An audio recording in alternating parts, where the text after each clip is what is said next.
Halo Sobat Bintang Mulia Homeschooling, terima kasih Anda sudah menyempatkan diri untuk mampir di channel kami, channel Bintang Mulia Homeschooling.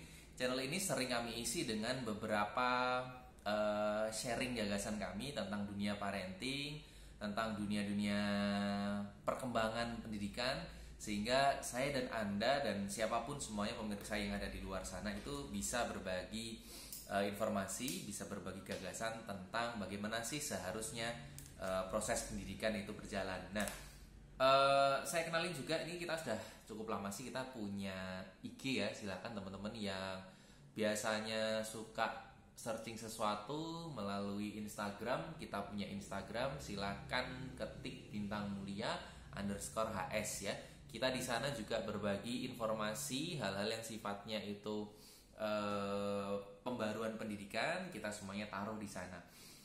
Kita perkenalkan, kita punya beberapa konten yang baru. Salah satunya itu adalah pojok untuk membahas tentang segala macam proses pembelajaran anak, psikologi pendidikan anak ya. Ini kita sebut sebagai pojok untuk tata hati Bintang Mulia Homeschooling. Teman-teman nanti bisa cek di IG-nya. Ini langsung diasuh oleh psikolog kami, sehingga pembahasannya pun juga dalam dan juga nggak kacang-kacangan gitu ya, karena dia sudah punya ilmunya, terus dia juga paham apa yang diomongkan. Salah satunya ini adalah postingan tentang tiger parenting. Sudah pernah tahu, sudah pernah dengar ada istilah tentang tiger parenting.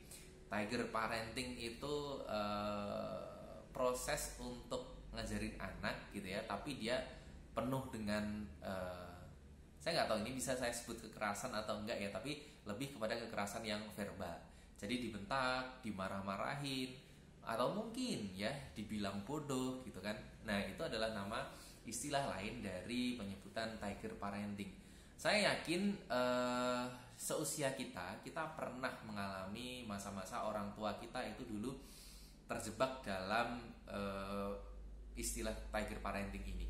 Entah itu sengaja atau enggak, entah itu orang tua kita paham atau tidak, tapi memang saya yakin kita pernah melewati momen-momen itu, dimana biasanya orang tua itu sudah capek dengan urusan kerjaan, capek dengan urusan rumah tangga misalnya.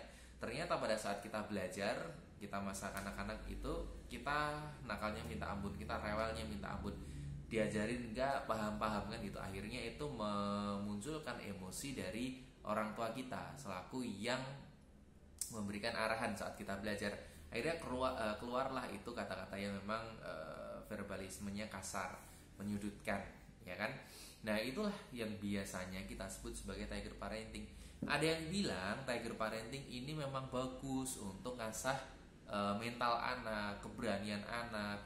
Tapi kita kan nggak pernah tahu sebetulnya anak-anak kita itu mentalnya itu dia sudah tertata sejauh mana sebetulnya kan gitu. Padahal kalau kita mau jujur, sekian banyak persen gitu ya penyampaian orang tua ketika proses pembelajaran dengan anak-anaknya dengan cara tiger parenting ini, sekian persennya itu biasanya pasti membekas luka di hati anak-anak ini. Nggak jarang kita sering menyaksikan sebuah video yang viral gitu ya, anak-anak belajar baca atau anak-anak sedang belajar mata pelajaran tertentu, diajarin orang tuanya, dia sambil nangis ya, dia sambil nangis. Air mata yang keluar itu sebetulnya adalah pendaman rasa luka gitu dia ya, karena saking sudah nggak kuatnya akhirnya dia nangis. Itulah sebetulnya efek yang kepengen kita hindari dari tiger parenting ini. Walaupun tadi ada orang bilang tiger parenting ini bagus untuk mengasah mental, tapi anak-anak ini biasanya antara pembentukan mental dan juga rasa sakit hatinya itu biasanya lebih cenderung banyak porsi sakit hatinya ketimbang pembentukan mentalnya. Nah, gimana kalau kita coba berdamai? Artinya gini, kalau Anda itu biasanya masih kepengen menerapkan tiger parenting supaya anak-anak ini benar-benar belajar dengan ketat gitu ya, dia nggak main-main, tapi satu sisi dia hatinya terluka. Gimana kalau kita coba sodorkan sesuatu hal yang agak beda? Tiger parentingnya itu mungkin diambil ketegasannya, iya. Disiplin waktunya, iya kita ambil. Lalu kemudian cara untuk dia menelaah materi misal, itu kita ambil ketegasannya, kita ambil di sisi itu. Tapi dalam prosesnya, cara kita membimbing, atau misal pas ketika dia itu kita tanya, kita bimbing, dia kok nggak paham-paham, nggak bisa jawab, gimana kalau dalam proses itu pembimbingannya itu dilakukan dengan sistem yang humanis. Jadi kan kita dapat sesuatu yang bisa di-compare, ya kan? Kalau belajarnya main-main juga enggak juga gitu ya. Artinya dia fokus, dia serius, tetapi fokus dan keseriusan ini dia tidak menimbulkan luka batin buat dia. Ya kan? Nah, saya malah keinget ada orang tua di Bintang Mulia Homeschooling ini, dia awalnya itu dulu pernah menceritakan, tapi akhirnya dia belakangan setelah cerita dia agak menyesal. Dulu ketika anaknya baru belajar baca, dia sudah memberikan calistung ke anak-anaknya itu sebelum masuk kelas 1 SD. Jadi TK itu dia sudah bisa baca anaknya. Dulu itu cara proses belajarnya adalah dia disuruh menuliskan huruf 1 lembar penuh di halaman buku. Syaratnya selama menuliskan itu huruf, dia tidak boleh ada yang salah. Jadi nggak boleh ada yang bentuknya nggak sempurna.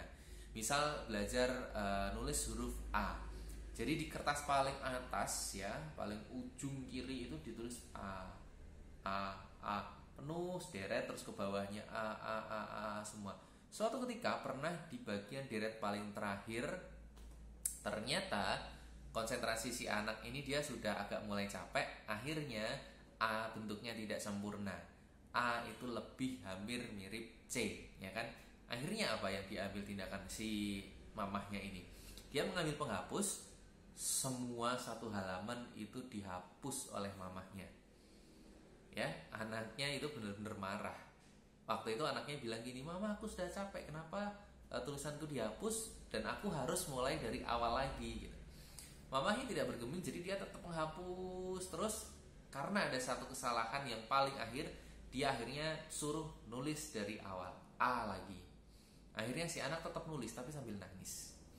Itu diingat sampai nanti dia gede. Jadi luka batinnya atau luka masa kecilnya. Sebetulnya tiger parenting ini itu yang kita hindari. Jangan sampai anak-anak kita itu punya luka batin semasa kecil, karena dia nanti bisa berpengaruh pada aspek psikologisnya ketika besar. Alih-alih untuk menata mental, tapi justru malah ya menggoyahkan mentalnya, merusak mentalnya, kan gitu. Itu akan jadi hal yang repot. Jadi saran kami atau yang sering kita berikan ke anak-anak kita di Bintang Mulia Homeschooling, biarkan anak belajar sesuai dengan porsinya, sesuai dengan usianya. Tegas boleh, tapi ada kalanya ketegasan itu memang harus terukur. Tegas, serius, tidak harus selalu tegang, tapi apa yang dipelajari oleh si anak ini itu benar-benar bisa masuk di pikirannya. Sehingga ketika nanti di ending kita tanyakan, oh iya, dia dari proses belajar ini ternyata ada sesuatu yang dia pahami. Nggak cuma sekedar diingat, tapi paham. Ya, karena belajar itu tidak sekedar hanya mengingat, tapi aspek lebih pentingnya lagi adalah belajar untuk memahami. Itu ya, sehingga nanti apapun yang Anda lakukan dengan putra-putri Anda jangan sampai terjerumus ke hal yang salah, sehingga Anda bisa menetapkan masa depannya itu dia jadi anak-anak yang bahagia, ceria, ya. Gembira itu penting karena hati yang gembira itu dia bisa mendatangkan segala macam imajinasi, ide yang nanti akan dikembangkan bersama dia dan juga kawan-kawannya.